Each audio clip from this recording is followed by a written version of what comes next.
Hi ಎಲ್ಲರಿಗೂ ನಮಸ್ಕಾರ. ಆರ್ಯಸ್ cooking ಅರೇನಾಗೆ ಸ್ವಾಗತ. ನಾನಿವತ್ತು ಮಾವಿನಕಾಯಿ ಚಟ್ನಿನ ಮಾಡ್ತಾಯಿದ್ದೀನಿ. ತುಂಬಾ ಸಿಂಪಲ್ಲಾಗಿ ಈಸಿಯಾಗಿ ಮಾಡ್ಕೋಬೋದು. ರೊಟ್ಟಿ ಜೊತೆ, ಚಪಾತಿ, ಅನ್ನದ ಜೊತೆ ಎಲ್ಲ ತುಂಬಾ ಚೆನ್ನಾಗಿರುತ್ತೆ. ಬನ್ನಿ ಹೇಗೆ ಮಾಡೋದು ಅಂತ ನೋಡೋಣ. ಬೇಕಾಗಿರೋವಂಥ ಸಾಮಗ್ರಿಗಳು ಯಾವ್ದ್ಯಾವುದು ಅಂದರೆ, ಮೊದಲನೇದಾಗಿ 1/2 ಟೇಬಲ್ ಸ್ಪೂನ್ ಮೆಂತ್ಯ, ಅರ್ಧ ಟೇಬಲ್ ಸ್ಪೂನ್ ಜೀರಿಗೆ, 1 ಗೆಡ್ಡೆ ಬೆಳ್ಳುಳ್ಳಿ, 4 ರಿಂದ 5 ಗುಂಟೂರು ಮೆಣಸಿನ್ಕಾಯಿ, ಕರಿಬೇವಿನ ಸೊಪ್ಪು, ಉದ್ದಿನಬೇಳೆ, 1 ಕಪ್ ತೆಂಗಿನಕಾಯಿ ತುರಿ, ಟೇಬಲ್ ಸ್ಪೂನ್ ಕಡಲೆಬೇಳೆ, ಗುಂಟೂರು ಮೆಣಸಿನ್ಕಾಯಿ, ಹಾಗೆ 1 ಕಪ್ಪು ಈರುಳ್ಳಿ, 1 ಕಪ್ಪು ಮಾವಿನಕಾಯಿನ ಕಟ್ ಮಾಡಿ ಇಟ್ಕೊಂಡಿದ್ದೀನಿ. ಇದ್ರ ಜೊತೆಗೆ ಕೊತ್ತಂಬರಿ ಸೊಪ್ಪನ್ನು ಕೂಡ ತೊಗೊಂಡಿದ್ದೀನಿ. ಬನ್ನಿ ಹೇಗೆ ಮಾಡೋದು ಅಂತ ನೋಡೋಣ. ಈಗ ಒಂದು ಪ್ಯಾನ್ನ ಕಾಯೋಕ್ಕಿಟ್ಟು, ಪ್ಯಾನ್ ಬಿಸಿ ಆದಮೇಲೆ ಎಣ್ಣೆ ಹಾಕ್ತಾಯಿದ್ದೀನಿ. ಎಣ್ಣೆ ಕಾದ ನಂತರ ಕಡಲೆಬೇಳೆ, ಉದ್ದಿನಬೇಳೆ, ಹಾಗೆ ಮೆಂತ್ಯ ಕಾಳು ಮತ್ತು ಜೀರಿಗೆನ ಹಾಕಿ ಸ್ವಲ್ಪ ಲೈಟಾಗಿ ಫ್ರೈ ಮಾಡ್ಕೋಬೇಕಾಗುತ್ತೆ. ಸ್ವಲ್ಪ ಲೈಟ್ ಗೋಲ್ಡನ್ ಬ್ರೌನ್ ಬರೋ ಅಷ್ಟು ಫ್ರೈ ಮಾಡ್ಕೋಬೇಕು. ಇವಾಗ 1 ಗೆಡ್ಡೆ ಬೆಳ್ಳುಳ್ಳಿನೂ ಕೂಡ ಹಾಕ್ತಾಯಿದ್ದೀನಿ. ಹಾಗೆ ಗುಂಟೂರು ಮೆಣಸಿನ್ಕಾಯಿ ಮತ್ತು ಕರಿಬೇವಿನ ಸೊಪ್ಪನ್ನ ಹಾಕಿ ಸ್ವಲ್ಪ ಫ್ರೈ ಮಾಡ್ಕೋಬೇಕು. ಇವಾಗ ಇದೆಲ್ಲ ಫ್ರೈ ಆಗಿದೆ. ಈಗ ಕಟ್ ಮಾಡಿ ಇಟ್ಕೊಂಡಿರೋ ಅಂಥ ಮಾವಿನಕಾಯಿನ ಸೇರಿಸ್ಕೊತಾ ಇದ್ದೀನಿ.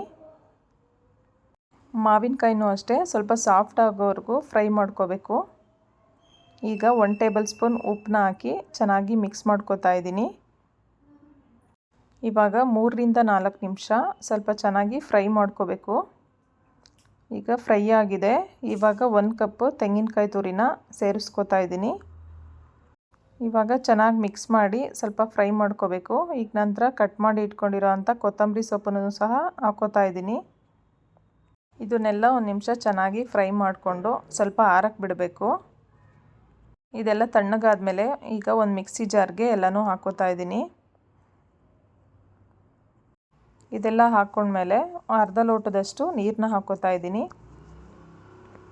ರುಬ್ಬಕ್ಕೆ ಸಾಕಾಗಷ್ಟು ನೀರು ಹಾಕ್ಕೊಂಡ್ರೆ ಸಾಕು, ತುಂಬ ತೆಳುಗೆ ರುಬ್ಕೋಬಾರ್ದು. ಇವಾಗ ರುಬ್ಕೊಂಡಿದ್ದಾಗಿದೆ, ಇಷ್ಟು ರುಬ್ಕೊಂಡ್ರೆ ಸಾಕು. ಇವಾಗ ಅದೇ ಫ್ರೈಯಿಂಗ್ ಪ್ಯಾನ್ಗೆ ಎಣ್ಣೆನ ಹಾಕೋತಾ ಇದ್ದೀನಿ.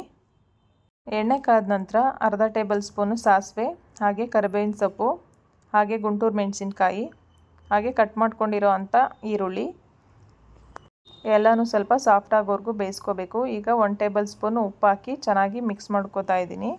ಇವಾಗ ಚೆನ್ನಾಗಿ ಫ್ರೈ ಆಗಿದೆ. ರುಬ್ಬಿರೋ ಅಂಥ ಚಟ್ನಿ ಮಸಾಲಾನ ಸೇರಿಸ್ಕೋತಾ ಇದ್ದೀನಿ.